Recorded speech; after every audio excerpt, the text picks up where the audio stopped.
Climate activist and actor Leonardo DiCaprio's investment in cultivated meat startups and joining their advisory boards emphasized its importance to combat the climate crisis. The two companies, Dutch startup Mosa Meat, which produced the world's first cell-based hamburger, and Israel's Aleph Farms, which produced the first cell-based steak, as DiCaprio said, would satisfy the demand for beef. Regarding the investment, DiCaprio said, one of the most impactful ways to combat the climate crisis is to transform our food system. The scientific understanding of the statement provides the essence of the transformation of food consumption and the future it holds in the framework of sustainability. To begin with the analysis, we must understand cultured meat, the evolution of technology, and how it is related to the environment. So what is cultured meat? Hi, I'm Trishala and you're watching Prior in Depth.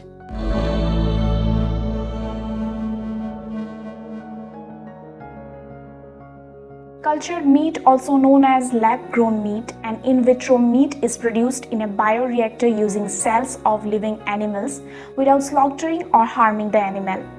Scientists feed and nurture the harvested cells to multiply and create muscle tissue in a confined environment. That muscle tissue is the product that is biologically the same as the meat tissue that comes from a cow. The analysis of the relationship between cultured meat and climate requires statistical observation of agricultural emission, particularly livestock industry.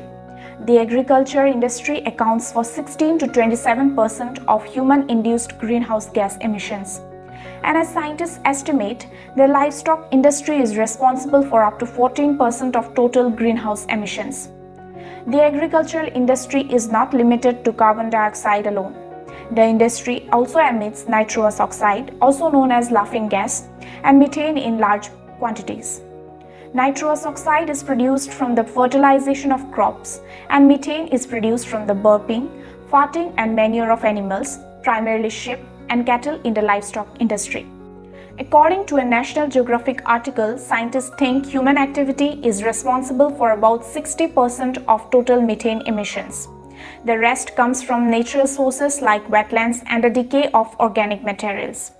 Wetland makes about a third of all methane in the atmosphere today. So how do livestock animals produce methane? The answer is in their guts. Methanogenic microbes called archaea in the digestive tract of herbivorous animals like cattle, sheep, buffalo, goats, deer, and camels are capable of digesting coarse plant material and produce methane as a byproduct. Animals release this methane into the atmosphere through belching. The production of meat and dairy is increasing to meet the demand of the growing human population. As per 2014 data, the world has 19.6 billion chickens, 1.4 billion cattle, and 980 million pigs, and the number is growing. Biotechnology has evolved to a great extent, offering a sustainable meat product to fight climate change by reducing methane emission from the livestock industry. The modern world has always been fascinated with the production of cultured meat. In 2013, the world's first lab-grown burger was produced for public trial, which was presented for food critics at a news conference in London. That lab-grown hamburger took 2 years to produce with over $300,000 cost. Since then, many companies have started producing cultured meat to meet the demand of the present world. The major companies like Aleph Farms from Israel, Shiok Meats from Singapore, Wild Type from California, US, Beeftech from Turkey, Avant Meats from Hong Kong, Memphis Meats from San Francisco, US Super Meat from Israel are already in the market. An independent study found that lab-grown beef uses 45% less energy than the average global representative figure for farming cattle. It also produces 96% fewer greenhouse gas emissions and requires 99% less land.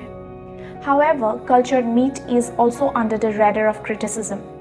Scientists debate over the environmental concern of this growing industry. So how sustainable is lab-grown meat? The criticism over the environmental impact of lab-grown meat is mixed due to the lack of sufficient data and modeling, yet some concerns cannot be ruled out. Some experts argue that cultured meat is expected to produce more CO2 than the more potent betaine, and CO2 takes much longer to dissipate. Lab-grown meat is not completely animal-free. Cells are taken from animal biopsies, that is, fetal bovine serum derived from the blood of bovine fetuses, to produce the meat, which raises the ethical concern debating over the cruelty-free slogan of cultured meat companies. Also, cultured meat is very expensive. However, the companies are trying to reduce the cost and expected mass production in the coming years. Another important concern scientists raise is that animals have an immune system that naturally protects the animal from infections, and bacteria multiply much faster than animal cells in a nutrient-rich environment. The sanitized clean rooms are required for the production of cultured meat, which has its own set of environmental problems. In its essence, cultured meat is the future of the meat industry. Technology is evolving and trying to meet the demand of global meat consumption. In 2019, LF Farms successfully 3D printed meat in the International Space Station. The production of cultivated meat in zero gravity is another breakthrough, leading to a new age of food production in space. Although the cultured meat farms are rising, it is still way behind the traditional livestock industry. These new farms must resolve the environmental and other concerns for a sustainable future. You're watching the Prior News. Thank you.